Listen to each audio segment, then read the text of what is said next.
Hello, everybody. My name is John Liu. I want to welcome everybody to tonight's Innovation and Advances in Comprehensive Spine Care presented by the USC Spine Center.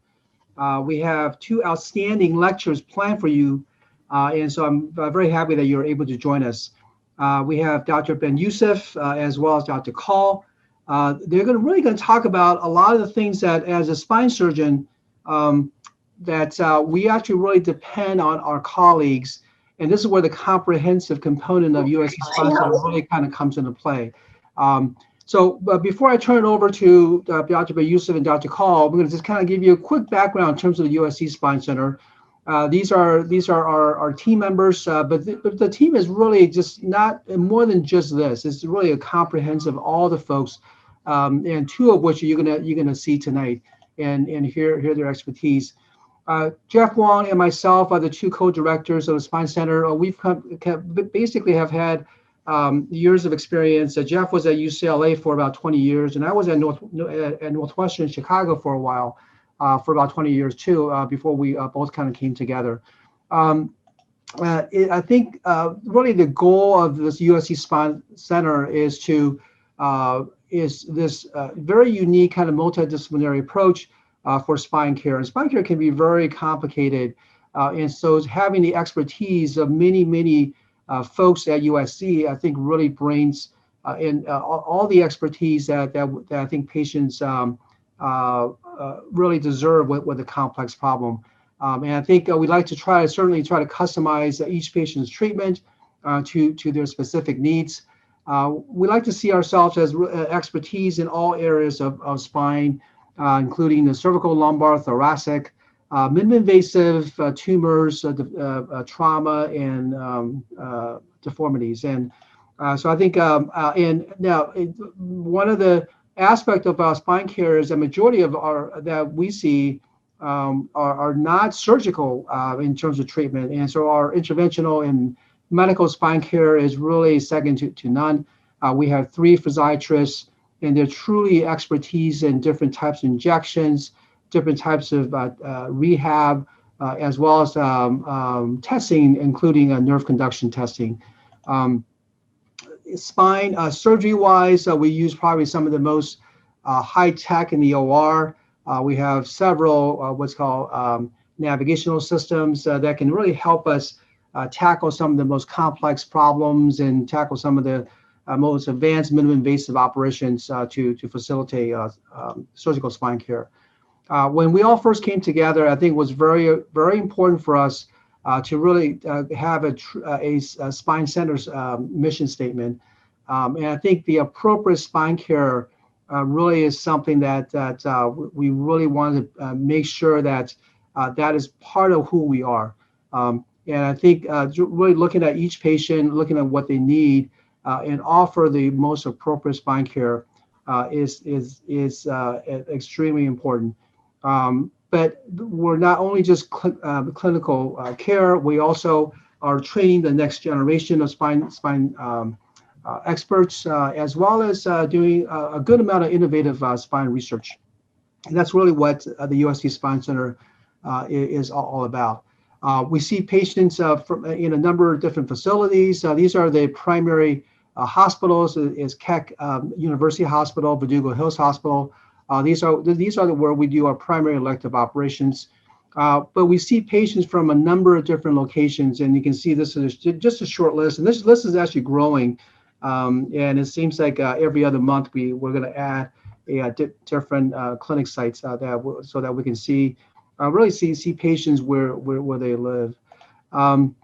We like to really try to spread out. We're probably going in the near future going to be seeing patients in like Bakersfield and potentially like Palm Springs are all places that we're looking to expand into. As I mentioned earlier, we actually train the next generation of spine surgeons. At USC, we have the full neurosurgery and orthopedic residencies, as well as spine fellows, both surgical and medical spine fellowships. Medical students, we typically have a lot of international surgeons that travel to USC to work with us. Although COVID have kind of put that at kind of had a basically slow that part down. But I think once COVID is over, we're definitely going to see a lot more international surgeons again. In addition to our researchers and PhDs.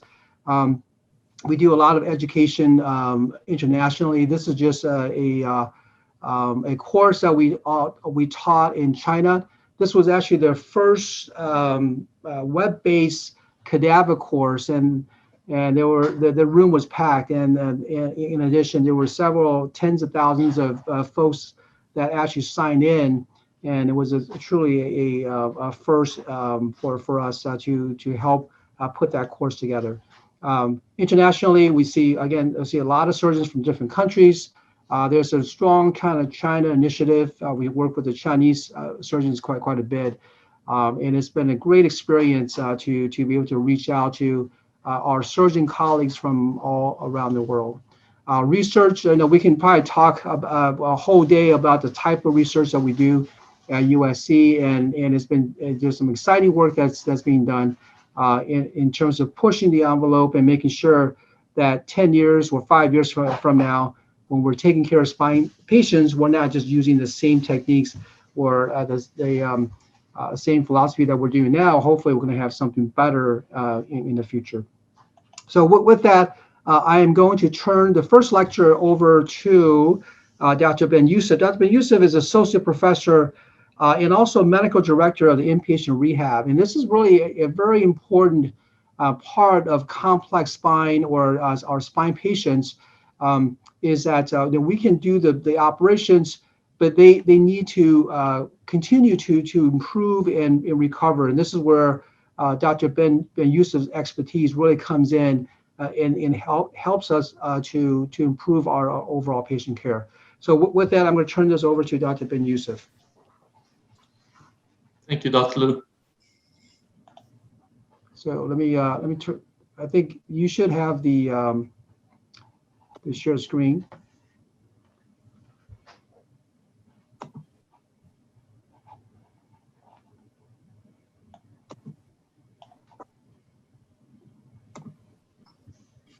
Do you see my screen? Yes. Before Dr. Ben-Youssef gets started, if you have any questions, please feel free to use the Q&A box on the bottom, and I will try to ask the questions to the speakers. Thank you, Dr. Liu, for the presentation. Thank you, our audience, for taking the time to come and participate in this webinar. It means a lot to us. As Dr. Liu said, I'm the medical director of the acute rehab unit. Our ARU is a 31 bed unit embedded actually within Keck Medical Center. And we have a process in place where patients after spine surgery, they're referred to us. This representation, this evening, Dr. Ronald Kall and Dr. Liu and myself and the rest of the team represent what Dr. Liu mentioned earlier, the comprehensive multidisciplinary approach.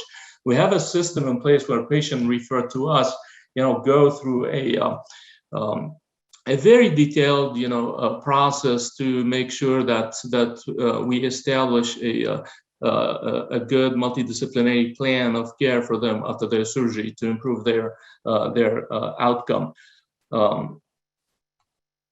Next slide, please.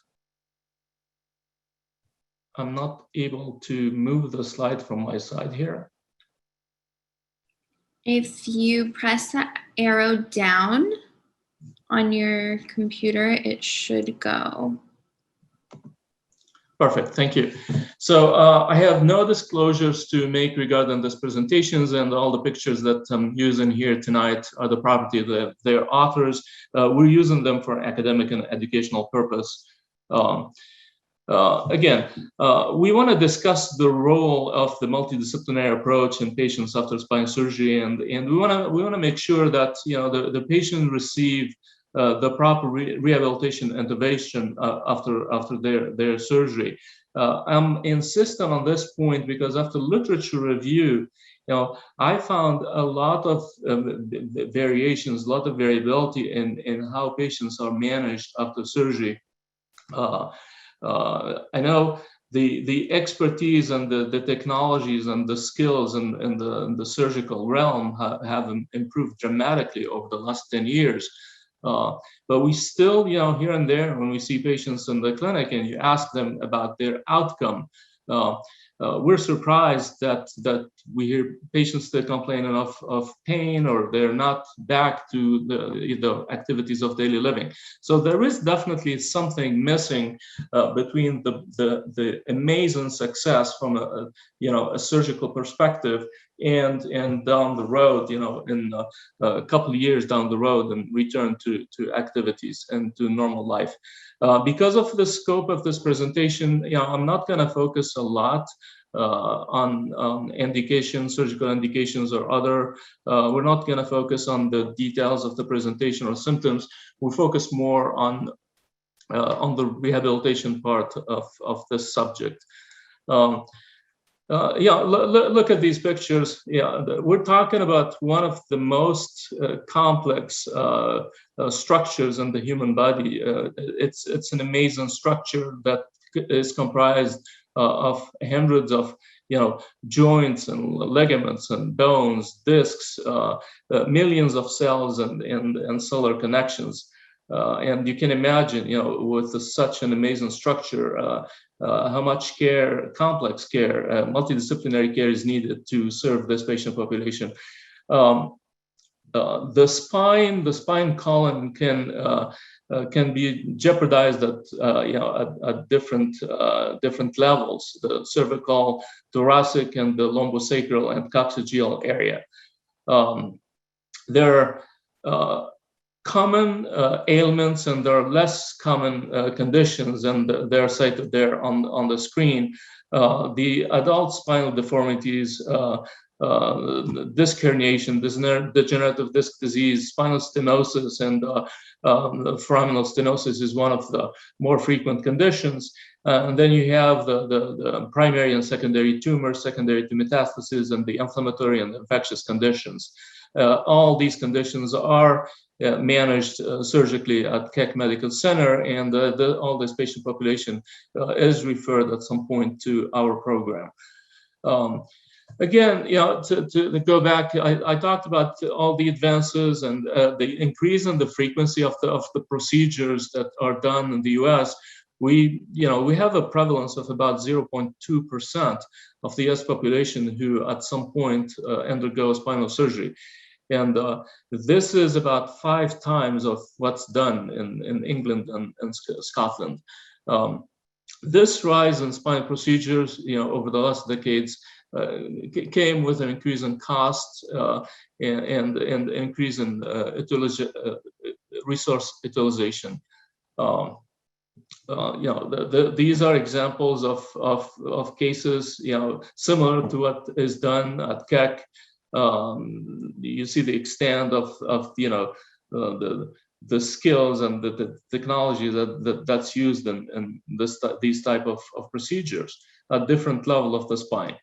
Lumbar laminectomy, for now has become, the standard practically in standard of care in patients who, after undergoing therapies and medical management and rehabilitation management, when they fail those steps, the decompression, surgical decompression laminectomy plus minus fusion has become the standard of care. And that was shared in a lot of research and in randomized clinical trials. Some and like I mentioned earlier, there is that difference between what we see immediately after the patient leaves the OR and what we see on the X-ray. That tremendous success. When it's not followed by functional success, it makes us ask questions. What's going on? What should we do better? And This is one of the topics of we're going to discuss during this presentation. I know that the shift that happened in payment models also is having an influence on what we do nowadays in terms of rehabilitation. The fee-for-service model is fading away, and now payers are looking more at outcome measures and how much resources we're using in the post-surgery phase. So we start looking at which patient needs what type of intervention, which patient should be treated in the hospital, and which patient should go home and manage with home health services. Or manage in the outpatient setting. And the purpose basically is to limit the length of stay in the hospital, lower diminish the utilization or lower the utilization of the resources in general to try to compress costs and provide the best care to the patient and realize the best outcome. Different authors and different spine centers are working on different models. Our Keck model is in my opinion, is one of the best. It put together under the same umbrella internist, hospitalist, with surgeons, with physiatrists, nurse practitioners, physical occupational speech therapists. We have a social worker, a case manager. We have rehab nurses. Everybody under the same roof, a few, in the same building. This have helped us, expedite the physiatry consult, and for instance, and expedite the decision, to help case management basically, and to help the flow of patients from the surgical ward to home, which is the desired, the ultimate goal, or to come to the inpatient rehab unit, or to go to other level of care like skilled nursing facility or long-term care facilities, or home with home health services. I'm calling this section of the presentation, I'm calling it the spine rehabilitation dilemmas, because the name rehabilitation after spine surgery is very broad, and it means a lot. It means different things basically to different people. And although as I said earlier, the spine surgeons and the rehabilitation specialists and the hospitalists all agree that the rehabilitation after spine surgery is very needed. The definition of rehab post spine surgery is still very vague.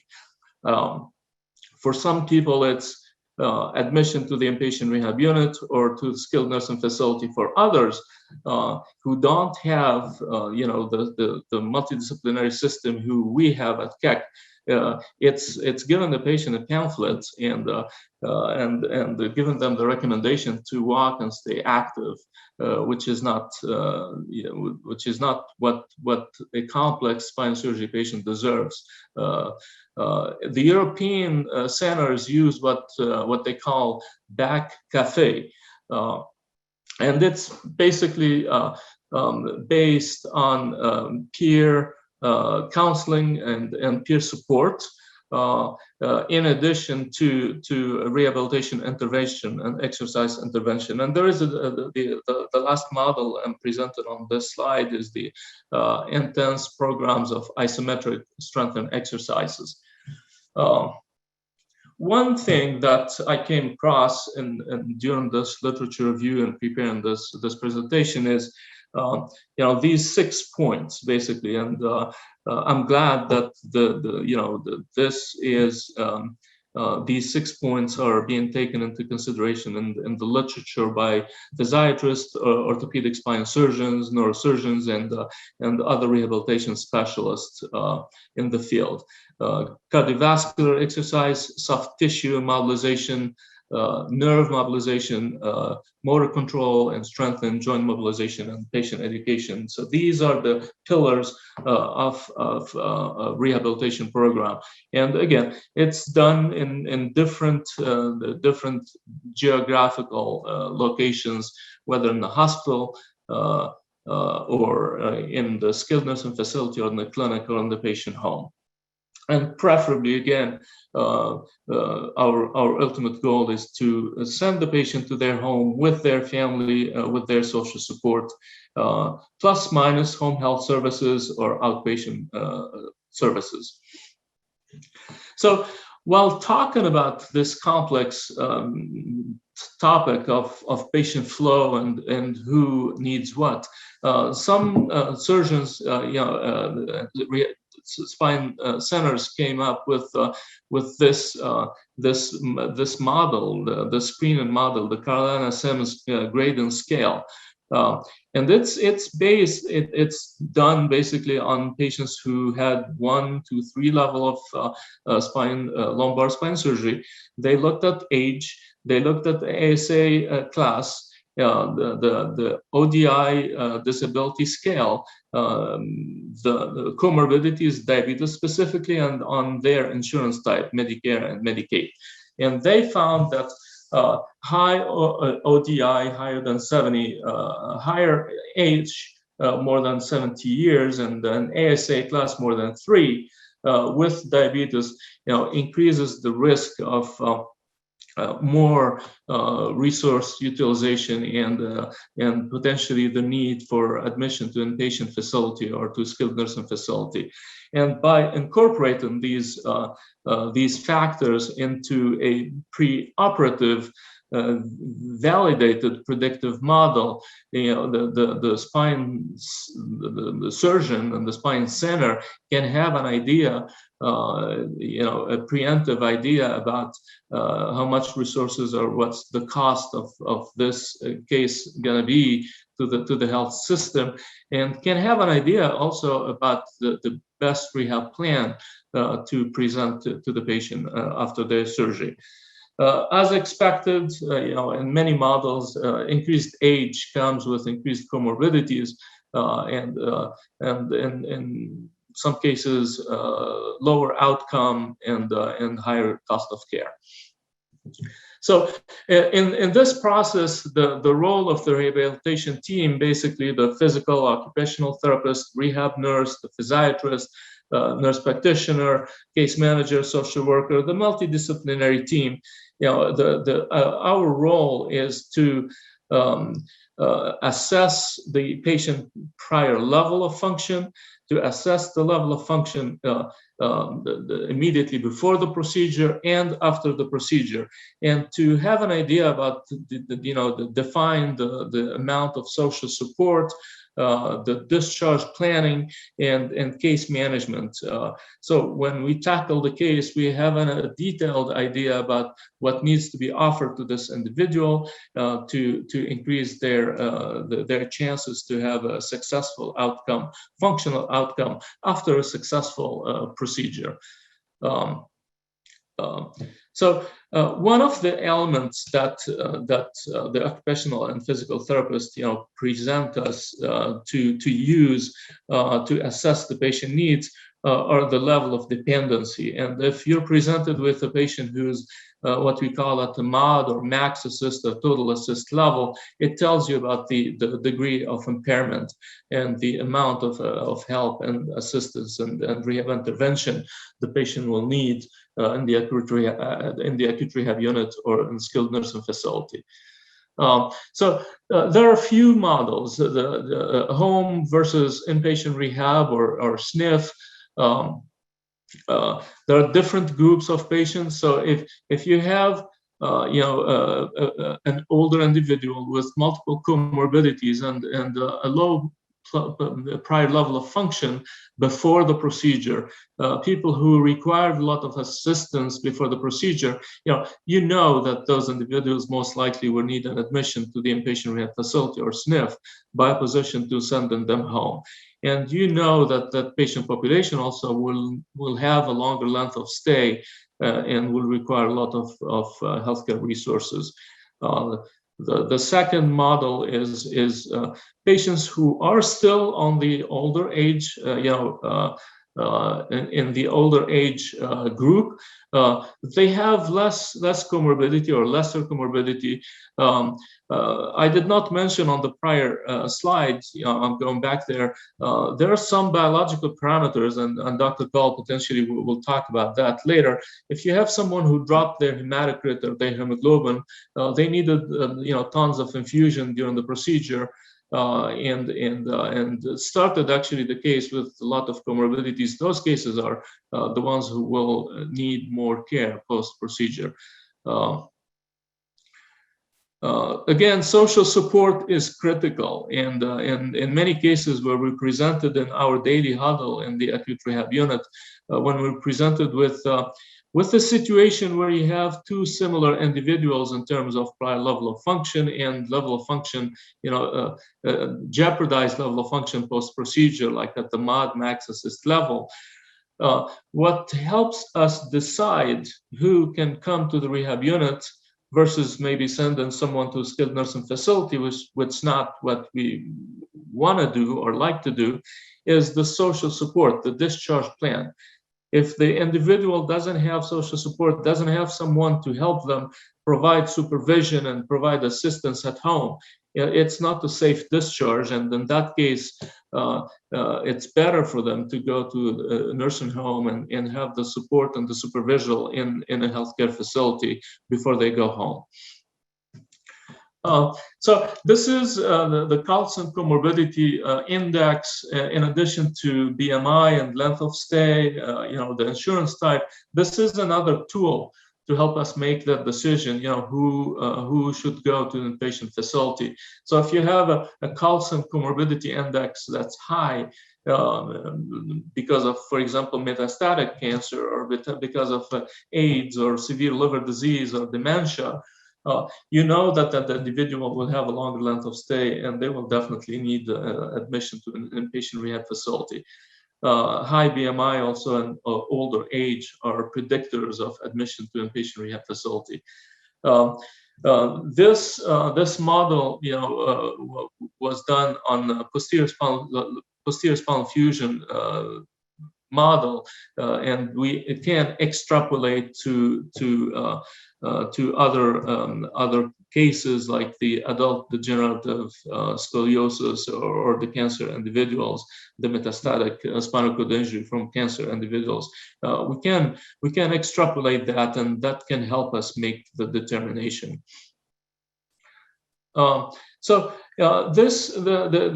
This slide shows us that admission to the inpatient rehab facility makes a difference.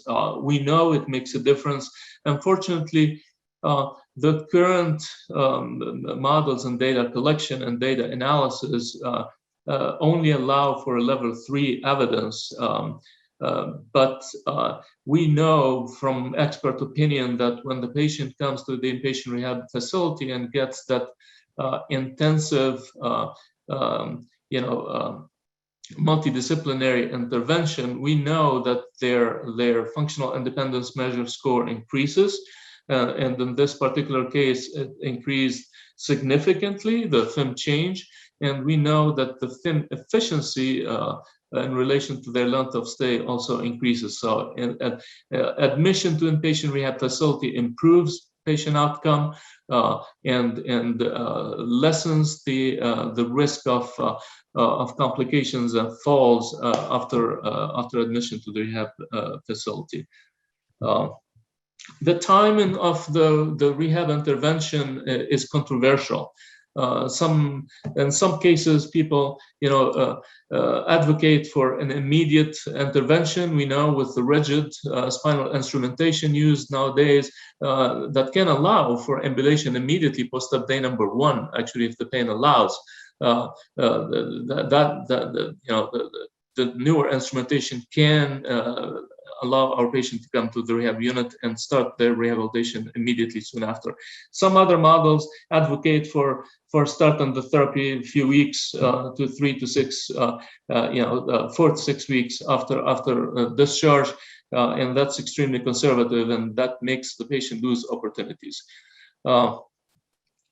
FASTER is a study that was done. It's an older study, was done 10 years ago. They followed up with a follow-up about a year later. Surprisingly, it did not show, what was expected. It did not show a significant difference between people who received the pamphlet, with some exercise, and people who received different levels of support after and therapy after the surgery. They were hoping to show strong evidence. Unfortunately, it did not happen. Again, I think it's the variability of the type of rehab provided. It's the variability and the different scoring system for outcome, and the variability from center to center that's leading to this confusion. The level of fusion doesn't really have an impact on when and what type of rehabilitation to provide. From our experience here at Keck Medical Center and from literature review, 1 or 3 level fusion, both or multi-level, all of them would benefit from a multidisciplinary intervention and rehabilitation. It will increase their functional outcome.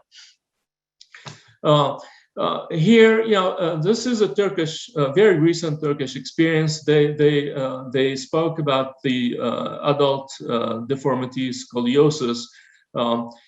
They are advocating for, like we do at Keck, for starting the therapy at post-op day number 1. They provide about 1.5 hours daily, about 3 to 5 days per week.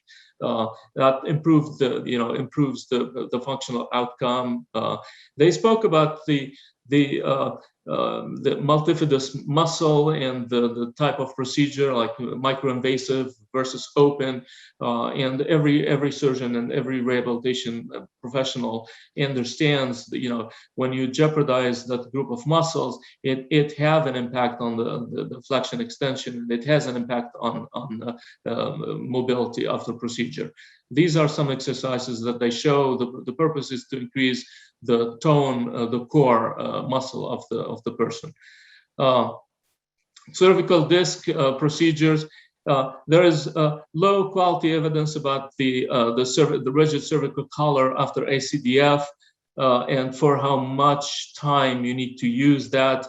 And there is moderate quality evidence about the type of rehabilitation intervention that we need to provide the patient with. Foley and al. talked about, in a large multi-center double-blind study, talked about the bone stimulators improving healing in the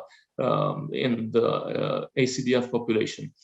And the next slide is our own colleague, Dr. Jean Techmeister, who published recently about rehabilitation and the spinal cord injury stimulation devices.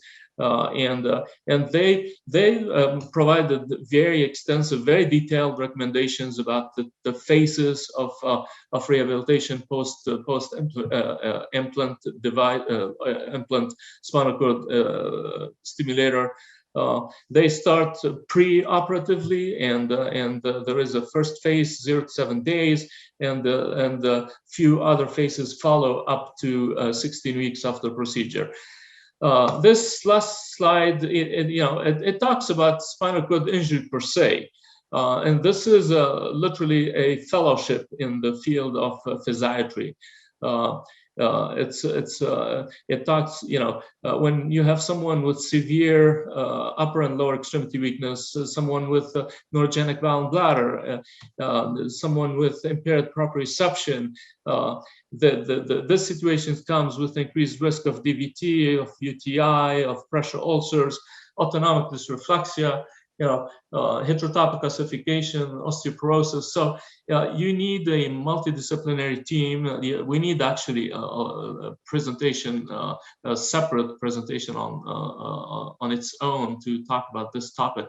But what I wanted to say here is that the multidisciplinary approach with physical, occupational, physiatrist, hospitalist, the neurosurgeon, urologist, are very needed for to manage this patient population.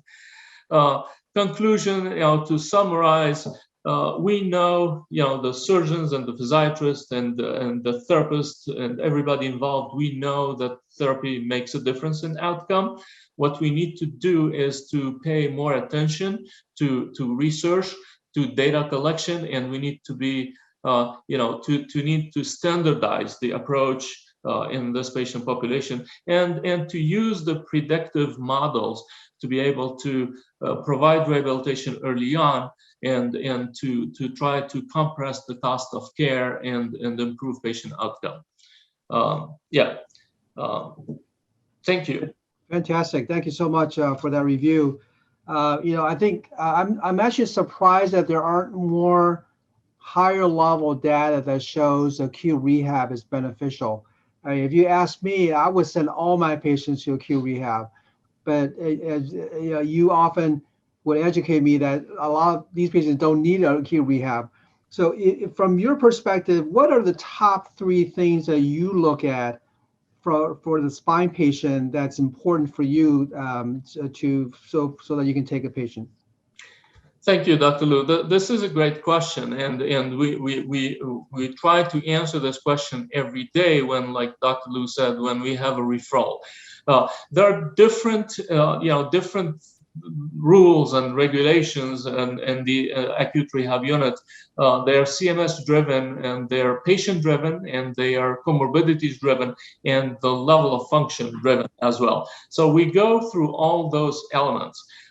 If someone is like at a mod or max assist, or sometimes total assist, who has a JP drain, sometimes who has a wound vac, who are at high risk of falling, and our colleagues from the therapist provide us with this information, and we sit together, we go and analyze all this information. And so when there is a big deviation for high level of function, when the gait speed is diminished, and when there is loss of balance, there is loss of proprioception, that individual must be admitted to an inpatient rehab unit and will benefit from an acute intervention. If they're like a min assist level, and their proprioception is not extremely jeopardized, and they have a good social support, those individuals, it's better for them, and they don't have a JP, and their incision is healing properly. Those are, better served at home with home health services. Right. Very good. Thank you very much. We're going to turn our attention to Dr. Ronald Kall, who's Assistant Professor of Medicine, Associate Medical Director. Ron really works extensively with a lot of our spine patients at USC, and his talk today, which is a very important topic, is medical management of the spine surgery patient, and how do we reduce perioperative complications by the good work that Dr. Kall does for us. Ron. All right, thank you very much, Dr. Liu. All right, thank you for the introduction. My name's Ronald Call, and I'm the Associate Medical Professor here, the Associate Medical Director here at the Co-Management Services. I basically run a lot of the perioperative care services for a variety of services, including spine, orthopedics, urology, otolaryngology, vascular, and our cardiothoracic services here. So we're very busy here, but we're very happy that we have partnered actually almost 6 years now with the Spine Center to provide very world-class excellence in perioperative management. First off, disclosures: I have no actual or potential conflicts of interest in this presentation. The medicine co-management hospitalists that work exclusively with the Spine Center are myself, Dr. Shivani Shah, and Dr. Halal Bosian. They've been working with the center now for about 3 to 4 years, and we've partnered well with them, and they've incorporated us into their team. And the way that we've incorporated into the Spine Center and other surgical services is we run a service called co-management. And a co-management model versus a consultation model. You have a situation where a hospitalist is now first call for a lot of the perioperative medical issues following a surgery. Our surgical colleagues empower us to act, so we take ownership of medical problems and troubleshoot some surgical issues, which means we actually will put in orders, we'll communicate with nurses, we'll communicate with our rehab doctors, physical therapists, subspecialists. So we take a lot of ownership. This is all in part to making the team whole. And at an academic center where you have a lot of complex patients, this role is pretty invaluable. Co-management has been around for quite some time. It was actually came in the late 90s, but we have a lot of articles and a lot of literature that support that surgical co-management, especially with orthopedic procedures and hospice care models, both reduce length of stay, provide fewer complications, optimize outcomes, and of course, reduce readmissions. The goals of our perioperative management are many. Essentially, a lot of our work starts in the preoperative and then carries over into the perioperative comorbidities optimization. So we're managing a lot of cardiopulmonary, diabetes, hypertension, hemodynamic events, blood clot events, early recognition of sepsis, and of course, post-op fever, and recently COVID evaluation should our patients have COVID when they come in, which actually for our service was exceedingly rare. It was actually almost a never event. Antibiotic and anemia stewardships, we try to practice good use of these medications. We help with pain evaluation and treatments. And then we also partner with a lot of our PT and OT and rehab colleagues to provide really world-class post-operative discharge planning and patient satisfaction. When a lot of our services start, with a lot of our patients, we have to do a preoperative assessment. And this usually is done in the outpatients with either our anesthesia clinics or our internal medicine physicians or primary care doctors. But a lot of our high-risk patients, where we actually will provide much more value, actually get presented to an online forum of hospitalists and anesthesiologists and surgeons, where we look at certain issues like stress testing before surgery, stress dose steroids, and any modification of a patient's medication before they come into the hospital.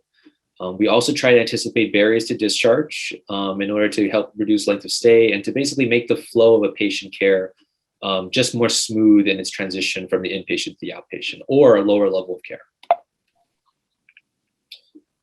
Prior to spine surgery, we know that our patients are going to have long anesthesia times. They're going to have fluid shifts and they're going to have blood loss. So a lot of our modification of medications before surgery really focus on reducing hypotension, avoiding respiratory failure, reducing blood loss, and reducing hypoglycemia.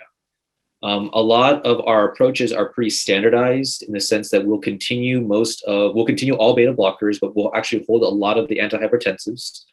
All pulmonary medications will be continued. Anticoagulants and antiplatelets will be held because of their bleed risk. We actually stop all the oral hyperglycemic agents, and we actually use a basal bolus insulin in order to control our sugars. Neurological medications, psychiatric medications, transplant medications are resumed, but we hold biologic agents in order to improve wound healing. And we also partially resume pain medications, and I'll talk a little bit about that as we move forward. For our cardiopulmonary evaluation, we know that our patients are going to be orthostatic, and they're going to have new pain requirements, new atelectasis, and new anemia. So a lot of our evaluations, if our patients start to have any sort of cardiac or pulmonary symptoms, is kind of geared towards kind of managing these issues. A lot of our management actually stems from fluid bolusing to provide MAP parameters and MAP goals.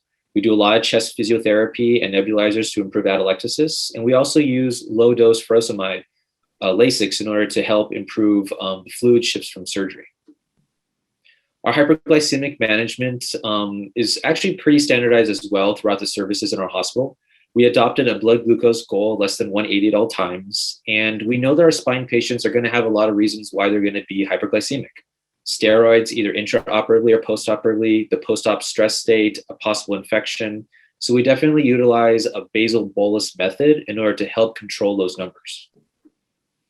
And a lot of our reasoning behind this actually comes from a lot of already Society of Hospital Medicine guidelines, specifically the ADA guidelines of 2012 that was pretty prolific at the time, has supported the use of the basal bolus. And that's actually prevented a lot of hyperglycemic events and really hasn't given us very much hypoglycemia, which is pretty important for these patients. Our hypertension goals, we actually know that a lot of our patients from the surgery itself, they're actually going to be hypotensive. So we try to manage hypertension and hypotension by not being too aggressive with our antihypertensives, and kind of just allowing the body to actually respond appropriately without these agents. And of course, we address underlying causes of either hypotension and hypertension in order to progress our patients forward. The most common cause of secondary hypertension for us and our patients is actually pain. That can be a very potent stimulator of hypertensive emergencies or even urgencies in the post-op setting. So we kind of gear our practices towards addressing the underlying cause versus starting a new antihypertensive agent. As part of our hospital comorbidities reduction, we also aim to help prevent blood clots. All of our patients by the end of post-op day 0, and even by the end of post-op day 1, will have some sort of chemical DVT prophylaxis assigned. The most common one for our services are actually heparin sub-Q, usually coming into 5,000 units TID dosing. All of our DVT prophylaxis is documented, and if patients have any reason to be on a therapeutic anticoagulant in the perioperative period, we usually typically resume this around post-op day 7, sometimes further out as long as the bleed risk is acceptable. Because of some of the immobility that might occur in the immediate perioperative state, we actually also do lower and upper extremity routine screening around post-op day 7 for any DVTs, just to make sure that we didn't miss anything given the nature of our surgeries. If there are ongoing DVTs or PEs that we have for our patients, as I said before, a lot of our patients are resumed on post-op day 7 for these medications. New DVT events, which are rare, are typically treated with heparin infusions once our hemostasis is achieved. And in the post-op setting, if they do come in and have a new DVT from the perioperative state, we usually manage this at home with either factor Xa inhibitors or therapeutic low molecular weight heparin. For a lot of our catheter-associated infection prevention, the actual best way of making sure that you prevent catheter-associated infections is actually discontinuing them when they don't need them, and actually providing a rationale for why you're actually needing them. And for our patients, once they leave the ICU period, they rarely need any sort of direct central line access. Our hospital has a hospital-wide sepsis alert management system. Our hospitalist is typically the first responder for sepsis. We try to minimize the delay in diagnostic studies and delivery of our supportive fluid boluses and direct our antibiotics towards our more common causes of sepsis in the perioperative state. And this is in order to improve our hemodynamic instability and our mortality from possible sepsis. Honestly, a lot of our sepsis in the hospital from spine patients is very, very rare. It's an exceedingly rare event, but things can happen. Sepsis management also comes with antibiotic stewardship, so we don't want to overtreat, and we don't want to undertreat. And a lot of our more common post-op sepsis are usually a UTI or a pneumonia, less common being a surgical wound site. And as I previously had mentioned, our initial management is usually source identification, directed antibiotics, and fluid boluses. And then for our home management, we try to narrow our antibiotic coverage with our culture data.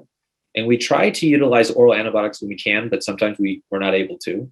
And of course, we avoid prolonged antibiotics, which is really, for our patients, not the best thing because that could increase rates of kidney disease or could increase rates of C. diff. So we try to really establish a short course for these medications.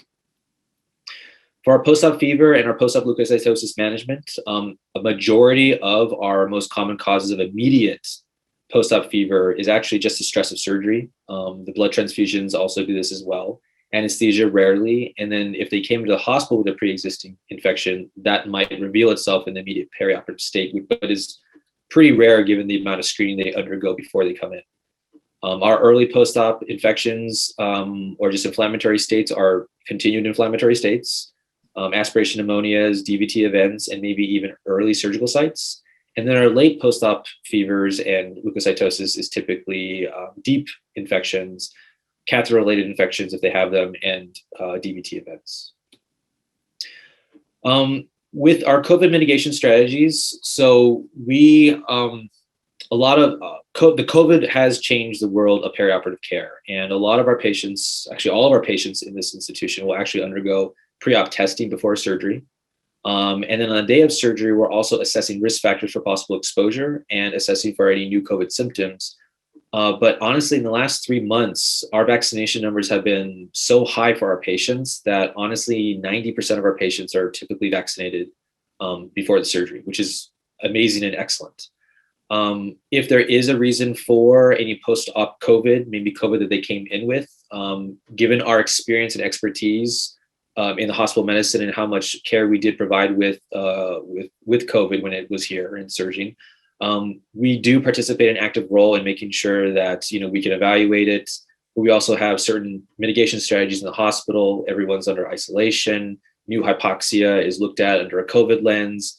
And we also provide universal masking for both our patients and staff. So this has actually helped prevent a lot of nosocomial COVID in our institution.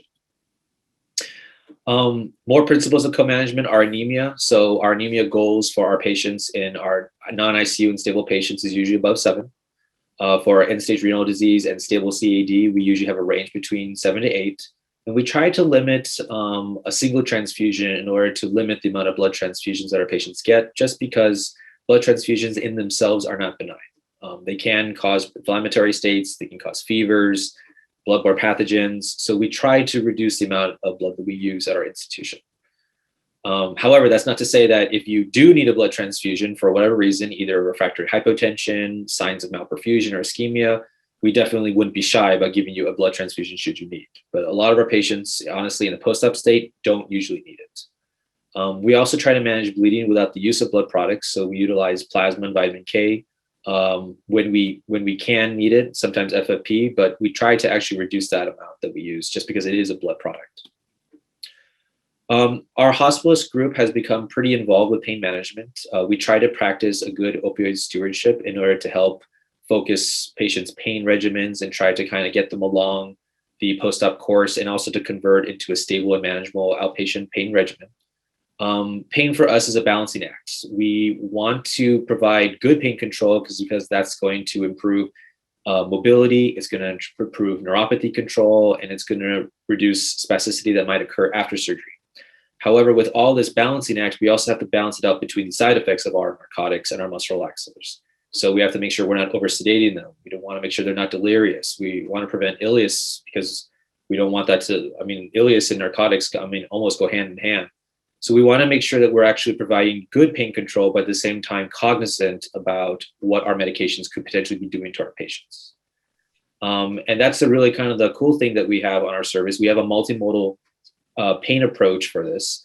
So we're using opioids, breakthrough pain medications, PCAs, lots of Tylenol, muscle relaxers, GABA, Lyrica, oral and IV anxiolytics, sometimes even ketamine infusions, and maybe opioid rotations to see which ones work the best. And we're also providing very aggressive bowel regimens to counteract the side effects of that. And really, this multimodal pain management has stemmed from a collaboration between all of our services, rehab, anesthesia, pain, medicine, surgeons. So it's been a really kind of cool effort to see a lot of this pain really taken down by our efforts. With our hospital staff, so moving away from the medical side of things, we also do want to make sure our patients are discharge ready. So we have established some discharge rounds in the morning with a dedicated case manager. We have a discharge checklist. We identify barriers, and we have a one-call escalation with our support staff and administration in order to help reduce those barriers. We focus on the 5 Ds of the spine world for discharge. We destination, driver, DME, medical appliances, drugs, and drains. Those are our usual 5 big barriers to discharge. And because we're very cognizant of them, we can usually typically overcome them pretty quickly. All right, that's all I have here. I guess I'll welcome questions, and thank you for having me. Thank you, Dr. Call. That I like the 5 Ds. I'm not sure if I think that's the first time I've heard that before. That's fantastic. So quick question. So I just looking at the list of the attendees, there's a number of medical doctors and family practice physicians. If you had to give one of the doctors an advice of one of their patients going for spine surgery, what's the advice that you would give them in terms of how to get their patients ready for spine surgery? So spine surgery, what we've discovered is it takes a village to make a patient ready for spine surgery. So we want to actually focus on a lot of our preoperative assessment should be pretty complete and focused. I kind of adopted kind of like the 3 Ps of like the pre-op world of spine, and that's we want to try to preoperatively address pain. We want to try to preoperatively address placement. So where are you going to be going after spine surgery? And we also want to try to address the preoperative state. Do you have comorbidities that might make recovery and the surgery itself difficult?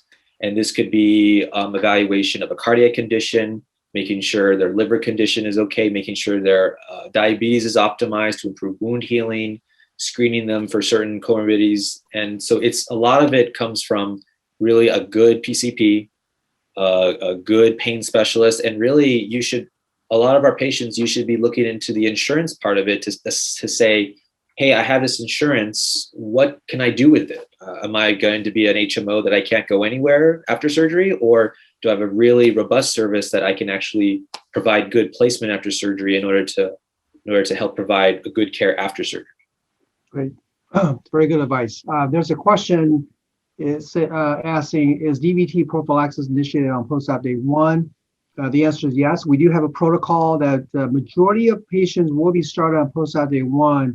Now, there are some exceptions. Typically, if we're concerned about bleeding, like for example, somebody who had a tumor or intradural tumor or intramedullary, like a spinal cord tumor, usually we don't want to necessarily start chemoprophylaxis on post-op day 1. So a lot of times that may vary, but majority of patients we do. And then there's another question, how about bone health and bone quality, optimization prior to instrument and spinal fusion? Very good question. Ron, do you have a suggestion about that? So for bone health, I would say that so we've gone back and forth about the screening of like osteoporosis before surgery. There's not a good, I can't say that there is a good like piece of literature that says that you should be doing that. However, personally, what we want to do is we want to make sure there's not a reversible cause for poor bone health.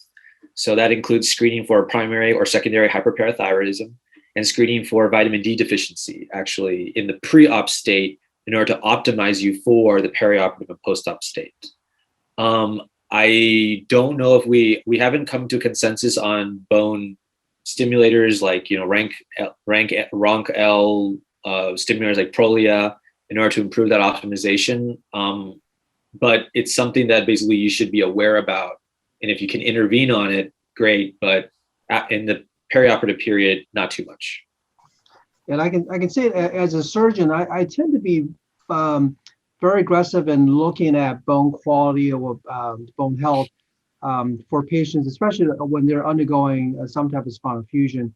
So I tend to be very aggressive in getting DEXA scans, and oftentimes if we have a CT scan, we can actually get a sense how bad the bones are by just looking at the quality and the density of the bone. If somebody needs an operation emergently or urgently, and let's say they're very osteoporotic, we tend to try to start them on some type of anabolic type of medications, like will be like a Forteo or Temlos.